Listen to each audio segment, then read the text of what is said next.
जब टूटने लगे हौसले तो यह याद रखना, बिना मेहनत के हासिल तक तो ताज नहीं होते।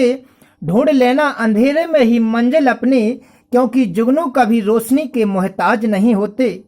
जय हिंद दोस्तों, यूट्यूब में तिरंगा इंस्टीट्यूट चैनल पर आप सभी का बहुत बहुत हार्दिक स्वागत है। मैं शिवेंद्र सर आज मैथ्स का एक वेरी इंपॉर्टेंट चैप्टर साझा या कहें पार्टनरशिप के कुछ महत्वपूर्ण क्वेश्चनों से रूबरू कराऊंगा, जो आगामी एग्जाम के लिए बहुत महत्वपूर्ण सिद्ध होंगे।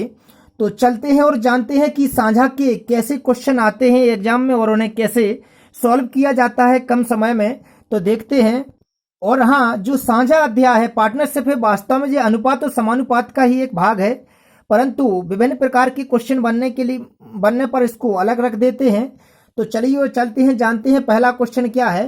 कहता है कि एबीसी एक कंपनी में हिस्सेदार है। किसी एक वर्ष में ए को लाभ का 1/3 भाग मिला, बी को 1/4 भाग मिला और सी को 5,000 रुपए मिले, तो ए को लाभ के रूप में कितने रुपए मिले।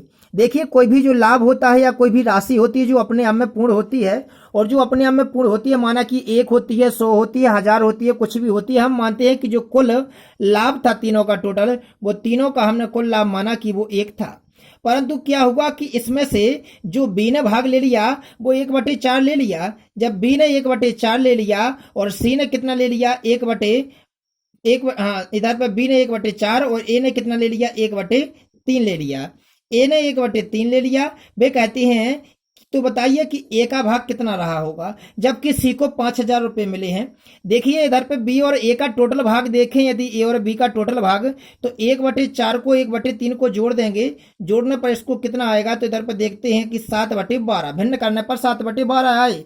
कहने का मतलब ये है कि 12 में से 7 तो ए और बी ने ले लिया, शेष जो बचा होगा वो किसने लिया होगा, सी ने लिया होगा। अब चूंकि टोटल कितना है, 1 है, 1 में से 7/12 को घटाएंगे तो इधर पे 5/12 आ रहे हैं। कितने आ रहे हैं, 5/12। और यही जो 5/12 किसने लिए होंगे, सी ने लिए होंगे। लेकिन वास्तव में सी ने कितने लिए हैं, 5,000।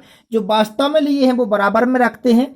इधर पे अब देखते हैं कि कितना निकलता है, इसको क्रॉस मल्टीप्लाई करने पर टोटल आता है इसका 12,000। कितने के बराबर आता है, 12,000 के बराबर आता है। कहने का मतलब जो कुल लाभ है वो 1 माना था और वो 12,000 आ गया। यदि कुल लाभ 12,000 है तो उसमें से ए का लाभ कितना है, चूंकि उसका पूरे लाभ का 1/3 था, अतः जो ए का लाभ होगा वो ए का लाभ होगा कितना, 12,000 का कितना निकालेंगे, 1/3। तो 12,000 का 1/3 कितना आता है, 4,000। जी किसका भाग आ गया, लाभ, ए का लाभ आ गया। जी इसका सॉल्यूशन होगा। चलते हैं नेक्स्ट क्वेश्चन पर। नेक्स्ट क्वेश्चन है कि एक साझा कारोबार में बी की पूंजी ऐसी आधी थी। यदि 8 माह बाद बी ने अपनी आधी पूंजी निकाल ली हो और उसके 2 माह बाद ए ने अपनी 1/4 पूंजी निकाल ली हो, तो ए और बी के लाभों का अनुपात क्या है। आपको बता दें कि इस अध्याय का एक वेरी इंपॉर्टेंट फैक्ट ये है कि जो लाभ होता है वो राशि और समय का गुणनफल होता है। कहने का मतलब ये है कि जिसने जितने समय के लिए राशि लगाई है, तो उस राशि और समय का गुणनफल ही उसका लाभ देगा। मतलब जितना लाभ होगा उसको वह राशि और समय के गुणनफल के बराबर ही होगा। इस बात को समझने के लिए हम क्वेश्चन पे चलते हैं। और हाँ, यदि किसी क्वेश्चन में कोई व्यक्ति राशि लगाता है जितने समय के लिए, उसका मल्टीप्लाई करने पर लाभ प्राप्त होगा। परंतु यदि वो खींचता है और लगाता है तो उसमें उसको प्लस में लिख करके अलग लिखेंगे। कैसा लिखते हैं, देखते हैं क्वेश्चन में। इधर पर एक देखिए, इसमें ए है, व्यापार कर रहा है, एक बी कर रहा है। अब इधर पे ए ने क्या किया है, वे कहते हैं कि बी की पूंजी ए से आधी थी। प्रारंभ में जब व्यापार आरंभ हुआ तब बी की पूंजी थी ए से आधी। मतलब कि अगर बी की जो पूंजी अगर 1 होगी तो इसकी कितनी होगी, 2 होगी। लेकिन अगर इसकी 4 होगी तो इसकी 2 होगी। मतलब इसकी बी की आधी होना चाहिए। बी की पूंजी ए से कितनी होना चाहिए, आधी होना चाहिए, क्वेश्चन कहता है। अब हमने 4 और 2 इसलिए माने क्योंकि इससे सैल हो जाएगा थोड़ा क्वेश्चन। कहते हैं कि 8 माह बाद बी ने अपनी आधी पूंजी निकाल ली। अरे जब 8 माह बाद निकाली है तो 8 माह तक तो बी ने अपनी 2 ही लगी रहने दी होगी। तो जितने समय के लिए लगी रहने दी है पहले तो उतने का गुणा कर देते हैं। तो 2 गुणे 8 कर दिए। अब वे कहते हैं कि बी ने अपनी आधी पूंजी निकाली 8 माह बाद। जब निकाल ली या लगा ली तो जितनी बची वो प्लस में अलग लिखते हैं। तो इधर पे जब 2 लगी थी और 2 में से आधी निकाल लेगी तो 1 बची होगी। जितनी बची है वो लिखते हैं, निकालने वाली नहीं लिखते हैं। और वे कहते हैं उसके 2 माह बाद। अब इसने 8 माह बाद निकाली है और उसके 2 माह बाद मतलब कुल 10 माह बाद, 10 माह बाद ए ने अपने 1/4 चौथे हिस्से अपनी पूंजी निकाल ली है। कितने माह बाद? उसके 2 माह बाद मतलब 10 माह बाद। तो 10 माह तक तो उसने 4 ही लगी रहने दी होगी, परंतु जब उसने अपनी चौथी हिस्सी पूंजी निकाल ली है तो उसने 4 में से 1 निकाल ली होगी, बची होगी 3। और कितने माह के लिए बची होगी ये 3, और इसने जी अपनी कितने माह के लिए लगी रहने दी होगी 1, इसका मल्टीप्लाई करेंगे क्वेश्चन को आगे पढ़ने पर। वे कहते हैं तो ए और बी का लाभ कितना है। क्वेश्चन में नहीं दिया कि कितने समय के लिए, लेकिन इधर पे इस बात को छपाया गया है कि क्वेश्चन में 1 वर्ष के लिए व्यापार किया गया होगा। तो 10 माह ए हो गए, बचे 2 माह, तो कुल टोटल 12 माह के लिए 8 माह जी हो गए, बचे 4 माह, टोटल 12 माह। ए इसका लाभ होगा, ए इसका लाभ होगा। तो जितनी राशि जितने समय के लिए लगाई जाती है उन दोनों का गुणनफल उसके लाभ के बराबर होता है। यदि राशि खींची या लगाई जाती है तो उसको प्लस में अलग अलग करके उतने का मल्टीप्लाई करते हैं जितने समय के लिए उसको शेष लगाया गया है। तो देखते हैं इनके लाभों का अनुपात क्या आता है। तो इधर पे देखिए 10 चौको 40, 3 दूनी 6 कितने हो जाएंगे, इधर पे 46 हो जाएंगे, 8 दूनी 16, 4 कितने हो जाएंगे, 20 हो जाएंगे। इसको क्रॉस करते हैं इधर पर, यदि ये कट रहे हैं तो काट सकते हैं। मतलब जो ए और बी के लाभों का अनुपात आ गया वो 23:10 आ गया। ये डायरेक्ट इसका सॉल्यूशन होगा। क्वेश्चन कितना ही बड़ा हो साझा वाले अध्याय में, उसका सॉल्यूशन बिल्कुल सरल होता है, बस समझ लीजिएगा। इस महामारी के दौर में अपनी मंजिल को नहीं भूलिएगा, बल्कि उसके पीछे ऐसे डट कर चलिएगा ताकि वह कितने ही दूर भागे परंतु उसे हम प्राप्त कर लें। चलते हैं नेक्स्ट क्वेश्चन पर। नेक्स्ट क्वेश्चन कहता है कि ए और बी 3:5 के अनुपात में निवेश करते हैं। 6 माह के बाद सी भी बी के बराबर राशि निवेश करके कारोबार में शामिल हो जाता है। वर्ष के अंत में उनके लाभों का अनुपात कितना होगा। देखिए व्यापार में जितने लोग शामिल होते हैं पहले उनके इधर पे लिख लेते हैं। इधर पे ए हुआ है व्यापार में शामिल, बी हुआ है और सी हुआ है। 3 लोगों ने व्यापार किया है, लेकिन कैसे किया है, कितनी राशि अपनी अर्जित की है, उसमें लगाई है, निवेश की है। तो देखते हैं। कहती है कि ए और बी 3:5 के अनुपात में राशि लगाई। ए ने 3 लगाई तो बी ने कितनी लगाई है, 5 लगाई है। व्यापार आरंभ हुआ है, कितने समय के लिए लगाई है, क्वेश्चन आगे बताएगा। कहते हैं कि 6 माह बाद सी भी व्यापार में बी के बराबर राशि लगाकर शामिल हो गया। मतलब 5 लगाई थी बी ने, तो सी भी कितनी लगाकर शामिल हो गया, 5। अब कहते हैं कि कब, 6 माह बाद। अब व्यापार पूरा कितना चला, 1 वर्ष के लिए चला। जब 1 वर्ष के लिए व्यापार चला तो ना इन्होंने ए ना बी ने अपनी राशि ना खींची ना लगाई है, बल्कि प्रारंभ की थी और अंत तक लगाए रहे हैं। तो इसने 12 माह तक के लिए लगाई होगी। इधर पे भी इसने 12 माह तक के लिए लगाई होगी। जबकि सी की सुनिए, सी 6 माह बाद व्यापार में शामिल हुआ था, मतलब ओनली वह 6 माह के लिए ही शामिल हुआ था। जो व्यक्ति जितने रुपए लगाकर जितने समय के लिए शामिल होता है उन दोनों का गुणनफल ही उसके लाभ का अनुपात प्रदर्शित करता है। तो देखिएगा इनके लाभों का अनुपात क्या आता है। वे कहते हैं कि वर्ष के अंत में इनके लाभों का अनुपात क्या होगा। और हाँ, इस बात का और ध्यान रखें कि यदि क्वेश्चन में एक जगह माह की बात हो जाए तो पूरी जगह उसको वर्ष को माह में कन्वर्ट करके ही लिखते हैं। देखिएगा इनके लाभों का अनुपात क्या आता है। यदि ये क्रॉस हो रहे हैं तीनों जगह तो इसको क्रॉस कर सकते हैं। 6 कम 6, 6 दूनी 12, 6 दूनी 12। इसको अब और कट रही हो तो काट सकते, नहीं कट रहे तो 3 दूनी 6, इधर पे 5 दूनी 10, इधर पे कितने आ जाएंगे, 5 जी आ गया। 6:10:5 किसका अनुपात आ गया, इनके लाभों का अनुपात आ गया, जिसका सॉल्यूशन हुआ। चलते हैं नेक्स्ट क्वेश्चन पर। और हाँ, अगर आप किसी भी जॉब की तैयारी कर रहे हैं तो उसके बारे में सोचिए कि हम उस जॉब को प्राप्त करने के लिए कितने पीछे हैं या उसको कितने स्पीड से चलना होगा ताकि हम उसको प्राप्त कर सकें। और अगर अपने मंजिल से आप बहुत दूर हैं और पाने की कोशिश में तो लगे हैं परंतु वहां तक पहुंचना बहुत मुश्किल है, तो ऐसे समय में या तो अपने माता पिता या गुरु या भाई बहन से सलाह लें और तब भी आपको एक ऐसा रास्ता बताएं और आपको साहस बनाएं और भी आपसे कहें कि कोशिश करो, ऐसा कोई कार्य नहीं है जिसे आप प्राप्त ना कर सको। तो चलते हैं नेक्स्ट क्वेश्चन। कहता है कि 5:6 के अनुपात में लगाई गई पूंजियां ए और बी अपनी साझा करके व्यापार आरंभ करते हैं। 5:6 के अनुपात में ए और बी ने राशि लगाई थी। 8 माह के पश्चात ए अपनी पूंजी हटा लेता है। उन्हें लाभांश जो होता है वो 5:9 के अनुपात में प्राप्त हुआ।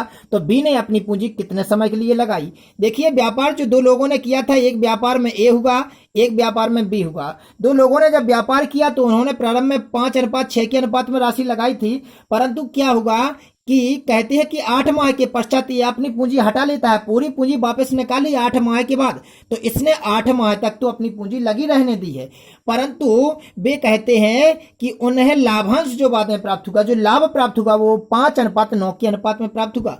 मतलब जो इन दोनों में लाभ प्राप्त होगा वो 5:9 में होगा, लेकिन ये मालूम नहीं है कि व्यापार कितने समय तक के लिए चला। ये तो मालूम है कि ए ने 8 माह बाद राशि निकाली, लेकिन पूरा व्यापार कितने माह तक चला ये मालूम नहीं है। कहने का मतलब ये मालूम नहीं है कि बी ने राशि कितने माह के लिए लगाई, तो हम मानते हैं कि बी ने अपनी राशि x माह तक लिए लगाए रखा है।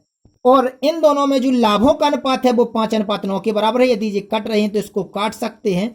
इधर पे आ गई 5×20 मतलब जो इनके लाभों में अनुपात आता दिखाई दे रहा है वो 20/3x कितने के बराबर होगा, तो 5/9 के बराबर होगा। क्रॉस मल्टीप्लाई करके हम देखेंगे कि कितना आता है इधर पर। तो इधर पे देखते हैं 4×3 12, x = 12 आया। मतलब कहने का ये है कि x = 12 माह आया। बी ने अपनी राशि 12 माह तक के लिए लगाई है, जिसका सॉल्यूशन हुआ। चलते हैं नेक्स्ट क्वेश्चन पर। देखिए, किसी भी क्वेश्चन को बड़ा देखकर घबराना नहीं, बल्कि क्वेश्चन के भाषा को समझे। ऐसा कोई क्वेश्चन नहीं रहता है मैथ में जो आप पर ना बने। क्वेश्चन कहता है कि ए बी ने एक साझेदारी की और क्रमशः 16,000 और 12,000 रुपए का निवेश किया। 3 महीने के बाद ए ने 5,000 रुपए निकाल लिए और बी ने 5,000 रुपए का निवेश किया। आगे 3 महीनों के बाद सी 21,000 रुपए की पूंजी लगाकर कारोबार में शामिल हो गया। एक वर्ष के बाद 26,400 रुपए के लाभ में से बी का हिस्सा सी से कितना अधिक है। क्वेश्चन जैसा कहता है कि देखिए, व्यापार में 3 लोग थे, एक ए था, एक बी था, एक सी था। लेकिन क्या होता है कि शुरुआत में जो ए ने लगाई वो 16,000 रुपए लगाई। हम 16,000 को के लिए 16,000 लिखकर ही सॉल्व कर सकते हैं। और इधर पे बी ने कितने लगाए हैं, 12,000 रुपए लगाई। और इधर पे सी ने अभी कितने रुपए लगाए ये अभी मालूम नहीं है। जितना क्वेश्चन कहता जाए उतना करिए। कहता है कि 3 महीने के बाद ए ने 5,000 रुपए निकाल लिए। अब जब 3 महीने के बाद निकाले हैं तो 3 महीने तक तो उसने 16,000 ही लगे रहने दिए होंगे। अब उसने जब निकाल लिए अपने कितने 5,000 रुपए निकाल लिए। जब 16,000 में से 5,000 निकाल लेगा तो बचे होंगे 11,000 रुपए। और वे कितने माह के लिए बचे होंगे ये क्वेश्चन बताएगा आगे क्वेश्चन जितना कहता जाए उतना ही करते जाइए। कहते हैं कि बी ने 5,000 रुपए निवेश किया मतलब और लगा दिए इसने। निवेश का मतलब उसने और लगा दिए। बी ने 5,000 रुपए का निवेश किया। कब, जब 3 महीने बाद। तो इसने 3 महीने तक तो 12,000 ही लगे रहने दिए थे, परंतु उसने और उसमें ऐड कर दिए रुपए कितने 5,000 और, तो कितने हो जाएंगे 17,000 रुपए। अब कितने महीने के लिए लगाए ये क्वेश्चन बताएगा आगे। कहते हैं कि आगे 3 महीनों के बाद, अभी कितने माह हुए थे 3 माह हुए थे, और जैसे ही आगे 3 महीने के तो हो गए 6 माह।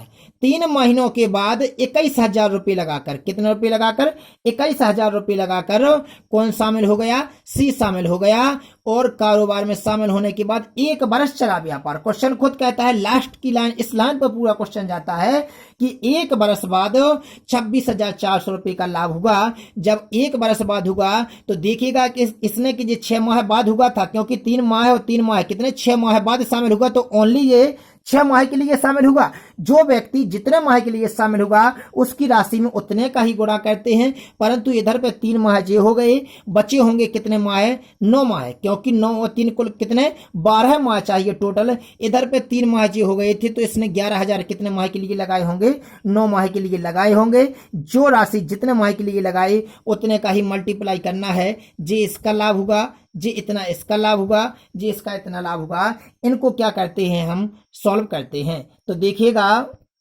इसको हमने डायरेक्ट लिख दिया इधर पे ऐड करके। इसको यदि ये क्रॉस हो रहे हैं तो कर दीजिए 3 चौको 12, 3 नम 27, 3 चंग 18, 3 का 9, 3 चौको 12, 3 दूनी 6, और भी हो रहे हैं 7 7 49, 7 नम 63, 7 छंग 42। इनके जो लाभों का अनुपात दिखाई दे रहा है आता है वो 7:9:6 आ रहा है।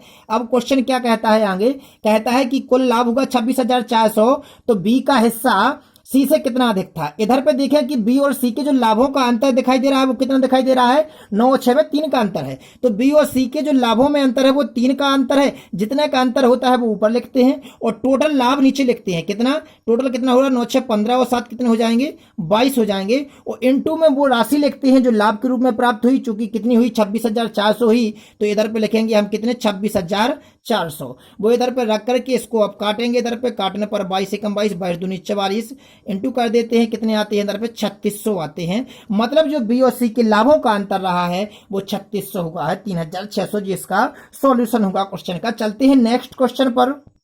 क्वेश्चन कहता है कि एक कारोबार आरंभ करने के लिए मृदुल ने 29,500 रुपए के राशि का निवेश किया। 4 महीने बाद 33,500 रुपए के निवेश सहित सलाहकार उसके साथ जुड़ गई। 2 वर्ष बाद कारोबार में 1,20,575 रुपए का लाभ हुआ, तो उसमें मृदुल का हिस्सा कितना था? देखिए कारोबार जो प्रारंभ किया वो किसने किया है? मृदुल ने किया है। अब देखिए इधर पे कि जो मृदुल ने राशि लगाई थी वो कितनी लगाई थी? तो उसने लगाई थी 29,500 रुपए लगाए हैं, परंतु उसमें शामिल कौन हो गया? सलाहकार हो गई। और कितने माह बाद हो गई? तो 4 महीने के बाद हो गई। कितने रुपए लगा करके? 33,500 रुपए लगा करके हुई है शामिल। और क्वेश्चन क्या कहता है देखिएगा, 2 बरस बाद, कितना माह चला है? पूरे 2 बरस बाद। हमने कहा था कि जब महीने की बात हो चाहे बरस दिए हो टोटल में तो उसको माह में कन्वर्ट कर देते हैं। अब 4 महीने के बाद जब शामिल हुई है और 2 बरस के लिए हुई थी तो 2 बरस में से 4 माह कमा देंगे, मतलब जो 20 माह के लिए शामिल हुई होगी खाली सलाह का, लेकिन इसने 24 ही माह के लिए शामिल किया था क्योंकि इसी ने व्यापार आरंभ किया था और लास्ट तक बना रहा कौन? मृदुल। अब इनके जो लाभों का अनुपात होगा वो ए होगा, क्योंकि राशि और समय का गुणनफल ही क्या होता है? उसका लाभ होता है। इसको क्रॉस करते हैं, क्रॉस करने के बाद कितना आता है वो हम डायरेक्ट लिखते हैं। इनके जो लाभों का अनुपात आया वो आया 354 अनुपात 335, परंतु हमको निकालना क्या है? मृदुल का हिस्सा कितना है? 1,20,575 में से जब मृदुल का हिस्सा निकालना है लाभ मृदुल का, तो मृदुल का अनुपात ऊपर लिखेंगे कितना? 354, और इनका टोटल लिखेंगे नीचे। टोटल कितना आता है? तो 5 4 9 हो जाएंगे, 5 3 8 और 3 3 6, इंटू में आ जाएगा वो कितना? 1,20,575। इसको जब सॉल्व करेंगे तो कितना आता है? इसका हम डायरेक्ट लिखते हैं, इसका लाभ आएगा 61,950, जिसका क्या होगा? मृदुल का इसमें हिस्सा होगा लाभ में, जिसका सॉल्यूशन होगा। चलते हैं नेक्स्ट क्वेश्चन पर। देखिए क्वेश्चन क्या कहता है कि एबीसी एक व्यापार में 5:4:3 के अनुपात में निवेश करके राशि लगाते हैं। 4 महीनों बाद बी ने 1,000 रुपए का अतिरिक्त निवेश किया और 8 महीनों के बाद सी ने 2,000 रुपए का अतिरिक्त निवेश किया। तदनुसार 1 वर्ष के बाद यदि लाभ का अनुपात 15:14:11 का हो तो सी का आरंभिक निवेश कितना था? क्वेश्चन में देखिए क्या दिया है कि आधा क्वेश्चन में शुरुआत में अनुपात में राशि दी है परंतु बाद में रुपयों में राशि दी है। जब ऐसा क्वेश्चन रहता है कि पहले अनुपात में राशि हो परंतु जो निवेश की गई या निकाली गई या लगाई गई राशि जो वास्तव में रुपयों में दी है, तब इस क्वेश्चन में हम एक्स के रूप में करेंगे। बेसिक रूप में कैसे करेंगे तो देखिएगा, इधर पे एक ए है और एक बी है और एक सी है। 3 लोगों ने व्यापार तो लगाया किया है। प्रारंभ में जो राशि लगाई थी वो इसने 5x की लगाई, इसने 4x की लगाई और इसने 3x की लगाई है। अब क्या होता है कि 4 महीनों के बाद बी ने 1,000 रुपए का अतिरिक्त निवेश कर दिया और लगा दिए 4 महीने बाद, तो 4 महीने तक तो उसने 4x ही लगे रहने दिए होंगे, परंतु क्या होगा उसने पर 4x में कितने मिला दिए? 1,000 मिला दिए, तो वे प्लस में ऐसे लिखे जाएंगे 4x प्लस 1,000। और कितने बाद 1,000 रुपए का अतिरिक्त निवेश किया और 8 महीनों के बाद सी ने 2,000 रुपए का निवेश किया, तो 8 महीने तक तो इसने कितने लगे रहने दिए होंगे? 3x लगे रहने दिए होंगे, परंतु 3x में फिर कितने मिल गए होंगे? 2,000 रुपए और मिल गए होंगे। अब जी कितने माह के लिए मिल गए होंगे जी अभी मालूम नहीं है, लेकिन क्वेश्चन आगे कहता है कि 1 बरस बाद, मतलब बरस भाई 1 बरस के लिए व्यापार चला है। जब बरस भाई के लिए चला है तो ये 12 माह के लिए ही लगाए होंगे ए ने, और बी जब 4 माह लगा चुका पहले तो ये कितने माह के लिए बचे होंगे? 8 माह के लिए बचे होंगे। और जब इधर पे ये 8 माह के लिए लगा चुका है तो इसकी ये शेष राशि जो बची होगी वो 4 माह के लिए बची होगी। इसको जब आगे सॉल्व करेंगे तो ये इनके लाभों का अनुपात आएगा। इसका लाभ जे होगा बी का, जे ए का लाभ होगा, और इधर पे जे किसका होगा? लाभ सी का लाभ होगा। तो कितने होते हैं? इधर पे हम करते हैं 12 5 60x हो जाएंगे। इधर पे पूरा सॉल्व करते हैं x के रूप में हम डायरेक्ट। देखिए इसको सॉल्व करने पर जी आया 60x अनुपात 48x प्लस 8,000 और 36x प्लस 8,000 जिनके लाभों का अनुपात है। लेकिन क्वेश्चन तो कहता है कि लाभों का अनुपात 15:14:11 है। ये 15 का, ये 14 का, ये 11 का है। तो हम क्या कहते हैं कि जब क्वेश्चन में आगे बढ़ाने के लिए x की वैल्यू जरूरी है, जब x की वैल्यू जरूरी है तो हम 2 को लेते हैं कि 60x का जो लाभ का अनुपात है किसके साथ? b के साथ। a का जो b के साथ लाभ का अनुपात है वो a है, लेकिन वास्तव में क्वेश्चन में कितना दिया है? 15:14। हम 2 लेते हैं, खाली 15 और 14 लेते हैं। इधर पे भी हमने 2 लिए हैं, क्रॉस मल्टीप्लाई करके इससे x की वैल्यू निकालते हैं। कोई भी 2 लेकर के इसको आगे बढ़ा सकते हैं। क्रॉस मल्टीप्लाई करने पर इसका एक्स की वैल्यू हमने डायरेक्ट लिख दी 1000 आई है। क्वेश्चन में क्या कहता है कि सी का आरंभिक निवेश कितने था, तो सी ने जो प्रारंभ में लगाए थे वो 3x लगाए थे, और 3x लगाए थे वो एक्स की वैल्यू कितनी आ गई अपने 1000 आ गई है। तो इसका जो आ गया अपना कितना 3 इंटू 1000 हो जाएगा, क्योंकि एक्स का मान कितना आ गया 1000 आ गया, तो इसमें कितना आंसर आ गया इसका 3000 इसका सॉल्यूशन हो गया। और फ्रेंड्स यदि वीडियो अच्छा लगा हो तो वीडियो को लाइक करें, सब्सक्राइब करें तथा अपने दोस्तों में शेयर करना ना भूलें। थैंक्स, मिलते हैं जल्द अगले वीडियो में।